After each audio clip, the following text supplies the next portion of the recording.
Судски спор за пари пред убиството на Панче Жежовски. Сеќавање на Ѓорги Колозов, легендарен македонски актер. Брас фантазија за Тоше во Хрватска. Кометата на векот снимена над северната хемисфера. Раст на цените за изнајмување станови во Хрватска. TikTok отпушта стотици вработени ширум светот. Вистината за потеклото на Кристофер Колумбо. Мила Србиновска светски шампион во хип-хоп.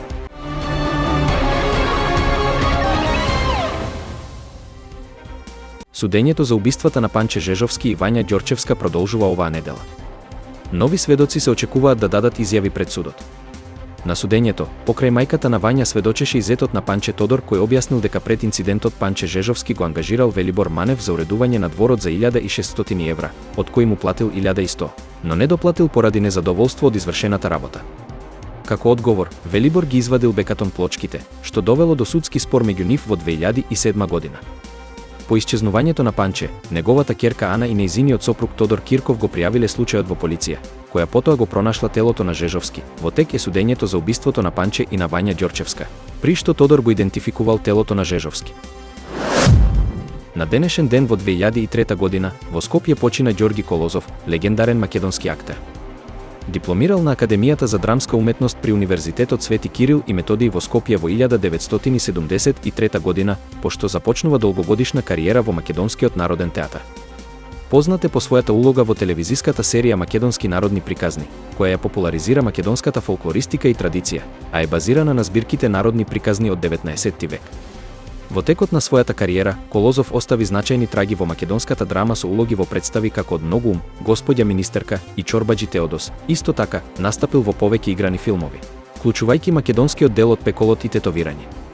Неговиот придонес во македонската култура и уметност е неизмерен, а неговото наследство продолжува да влијае на новите генерации актери.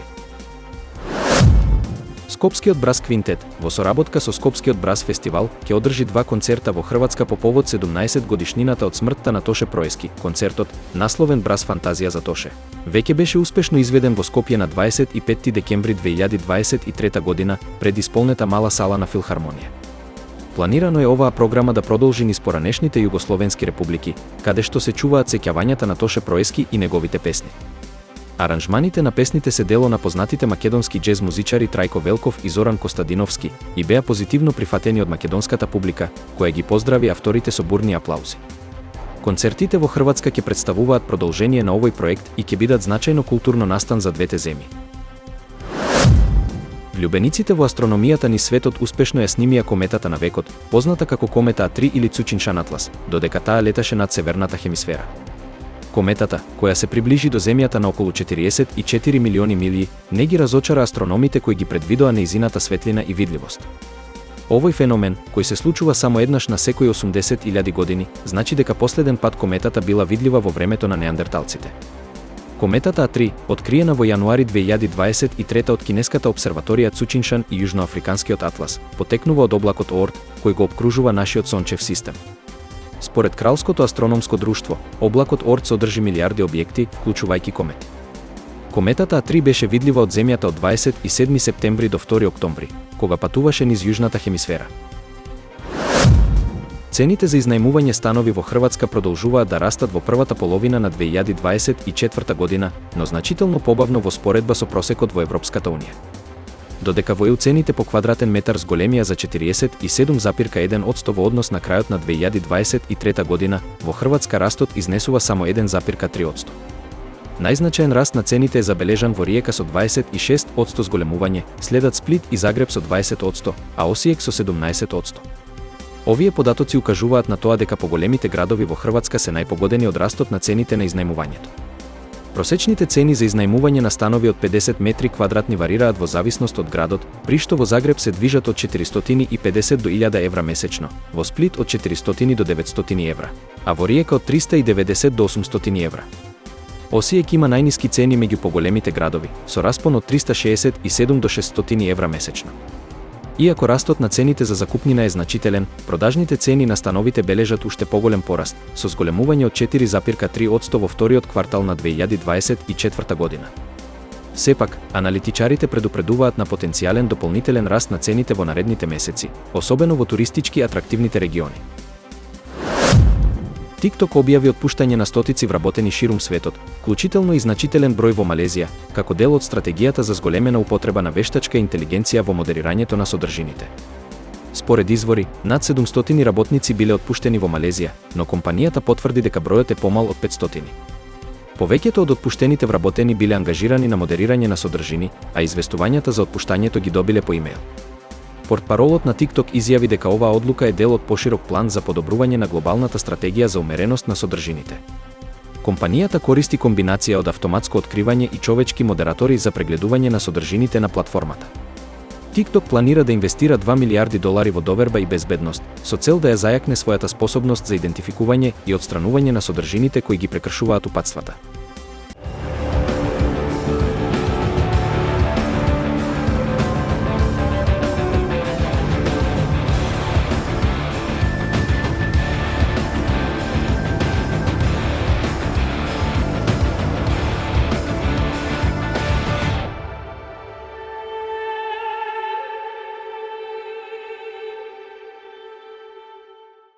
Вистина е дека Кристофер Колумбо, морепловец од 15-тиот век, бил сефардски евреин од Шпанија, а неговите остатоци се наоѓаат во катедралата во Севиља, според шпанските научници.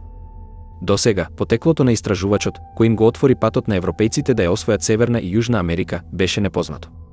Вистина е дека најчеста теорија сугерираше дека Колумбо бил од Дженова, но Доминиканската република тврди дека неговите коски се во главниот град Санто Доминго, каде што тој слетал со брод. Вистина е дека научниците од Универзитетот во Гранада, предводени од форензичарот Мигел Лоренте, исто така тврдат дека Колумбо бил сефардски евреин и дека неговите коски биле донесени во Севиља. Нивната студија, која трае 22 години, покажала дека имаат ДНК материјал од Колумбо и неговиот син Хернандо, со карактеристики компатибилни со еврејското потекло. Вистина е дека истражувањето укажува на тоа дека Колумбо може да е роден во западниот Медитеран, веројатно во Арагон, Балеарските острови или Каталонија, иако многу теории го поврзуваат со различни нации, вклучувајќи Италија и Хрватска. Проучувањето на генетскиот материјал е особено значајно, бидејќи откритијата можат да ја променат перцепцијата за Колумбо и неговото наследство. Вистина е дека Лоренте нагласува дека ДНК анализата е само еден од методите кои помагаат во утврдувањето на потеклото на историските личности. Тие планираат да објават детални резултати од своето истражување во документарен филм, што може да придонесе за нови дискусии околу историјата на Колумбо и неговите врски со сефардските евреи. Дополнително, истражувањето не само што поставува нови прашања за Колумбо, туку и за историјата на еврејската заедница во Шпанија. Вистина е дека пред католичките монарси Изабела и Фердинанд да им наредат на евреите да преминат во католичка вера или да ја напуштат земјата, се проценува дека околу 300.000 евреи живееле во Шпанија. Оваа историска позадина додава длабочина на дебатата околу идентитетот на Колумбо, кој, според некој, можеби се обидел да го сокрие своето еврејско наследство во времето на инквизицијата. Вистина е дека на крајот, животот и наследството на Колумбо остануваат контроверзни теми. Додека некои го слават како херој на откритијата, други го критикуваат за неговата улога во колонизацијата и последиците кои следуваат. Вистина е дека со новите откритија за неговото потекло, можеби ќе се отвори нова страница во разбирањето на неговото наследство и влијанието што го имал на историјата. Исследувањето на неговите остатоци во Севиља може да биде клучно за разоткривање на вистинската природа на неговото наследство, кое е толку сложено и контроверзно. Македонската танчарка Мила Србиновска од клубот Break a Leg ја освои титулата светски шампион во јуниорска категорија на светското првенство во хип-хоп и стрит денс во спортскиот центар Борис Трајковски, во конкуренција од 174 надпреварувачи. Настапот на Мила беше одличен, полн со енергија и креативност, оставајќи силен впечаток на жирито и публиката. Македонската репрезентација, составена од клубовите Break a Leg, Аква, Еурека, Битрикс, Eat the Beat и One Way, учествуваше во овој спектакл, кој вклучуваше над 1700 надпреварувачи.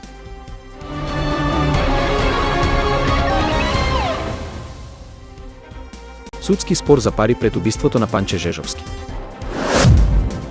Сеќавање на Ѓорги Колозов, легендарен македонски актер. Брас фантазија за Тоше во Хрватска.